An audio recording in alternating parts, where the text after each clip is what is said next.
Magandang araw mga kaibigan. Pag-usapan natin ngayon ang nangyaring dagdag bawas sa approved bicameral committee, yung budget natin for 2025. Ito, bagong post lang ni E.B. Hugalbot. Sabi niya, what a fucking shame. Isinare niya ang post ng Dare to Us Philippines. So, basahin ko Tuloy ang ligaya, House of Representatives, big win in BICAM report. So,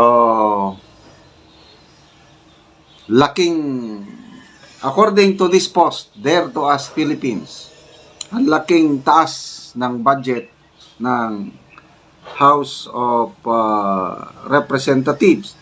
Nag-increase ng 17.3 billion. Okay. Compare nung 2024 na budget is only 28.693 billion.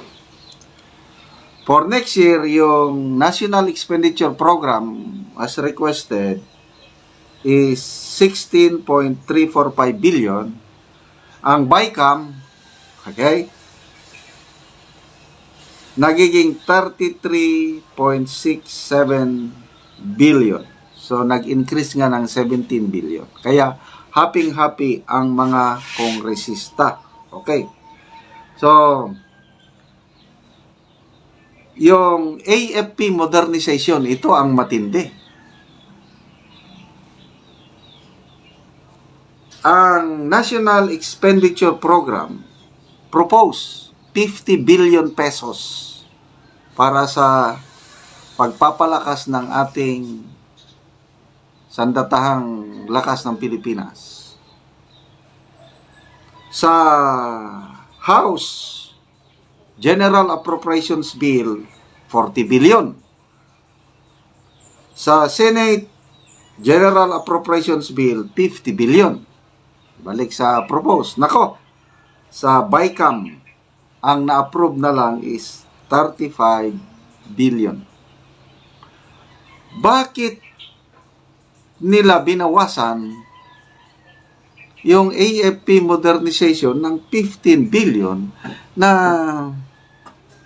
hindi ko maintindihan Bago lang nag-courtesy call ang 17 generals sa Office of the Speaker at ang promise ng Speaker is maglalaan ng sapat na pundo para sa kapakanan ng Armed Forces of the Philippines. So, ano ba yung promise na yun? Instead na dagdagan ang budget ng AP, binawasan pa.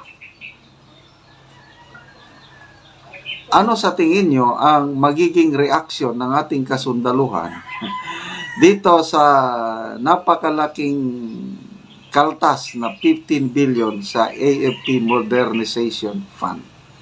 Maligaya ba ang ating mga sundalo?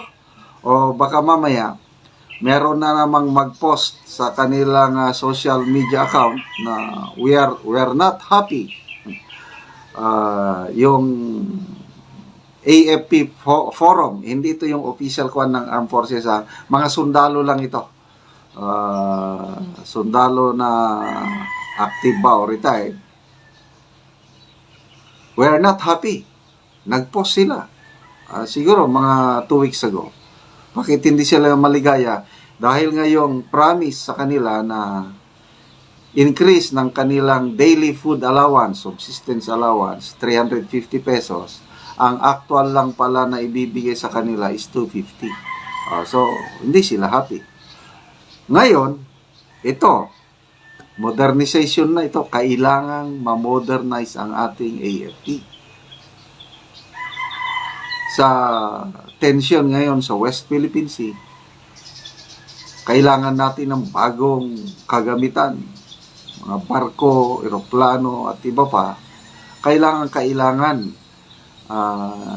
pundo ng AFP modernization at napakalungkot itong pangyayari na nabawasan ng 15 billion. Okay? So, tingnan mo ang mga iba pang dagdag bawas. Ito, yung PhilHealth subsidy budget, 0. Bakit 0? Kasi meron pa daw reserve o excess fund ang PhilHealth. Kaya parang dapat tuturuan ng leksyon itong PhilHealth. Kaya lang, sabi ni Dare to us, Supreme Court cases soon, for sure, as required by law, ang PhilHealth dapat punduhan ito at hindi pwedeng idahilan na marami pang reserve ang PhilHealth. So, zero ang subsidy budget ng PhilHealth. Kawawa. So, sinong magiging biktima nito? Walang iba kundi ang mga kawawang PhilHealth members. Kasi walang subsidy. Okay, DOTR budget reduced by 16.7 billion. Wala na. Yung pinagmamayabang na build better more, paano ka pa makapag-build ng better more kung na-reduce yung budget ng 16 billion? Next, unprogrammed appropriations increase by 373 billion. Ito na yung unprogrammed pork barrel. Okay, ibig sabihin, marami na namang nilipat at tinapon ng mga projects dito. For sure, may DOTR dito, may DPWF perhaps. Okay, itong unprogrammed appropriations, sa propose, 158 billion. Sa BICAM, naging 531.66 billion. Kaya, ang laking increase. 373 unprogrammed. Bakit? Bakit ang laking unprogrammed? Balik tayo sa AFP modernization. Napakaliit. Ano lang, nag-35. Ay, nako. Ano ba talaga ang ating priority? Ang ating national security o itong mga projects na hindi natin alam kung anong mga projects ito? Wala na talaga. Ano pa? Yung AKAP. Sabi ng Dare to us, Martins AKAP, 26 billion. Akapan with senators. Akapan kasi sharing. 5 billion ang share ng mga senators. Ang House is 21 billion. At meron pang ibang details for AIX, TUPAD, CHED's tulong dunong program, 15K scholarship, waiting for confirmation. Wala kasi tayong access sa BICAM report. So, ano nang nangyayari sa ating bansa? Ito. Sabi ng Dare to us, what a shame to the Senate of the Philippines. Okay, ang mga nagre-reklamo lang dito, pasalamatan natin ang mga nagre-reklamong senador. Sina Senator Ronald Bato de la Rosa at saka Senator Bongo. Sabi nila, itong dalawang senador, and to include yung dalawang minority pala, nagre-reklamo din. Senator Pimentel and Senator Hontiveros, hindi daw sila pipirma hanggat hindi nila mababasa yung buong General Appropriations Bill. So, itong budget na ito, karamihan dito utang eh.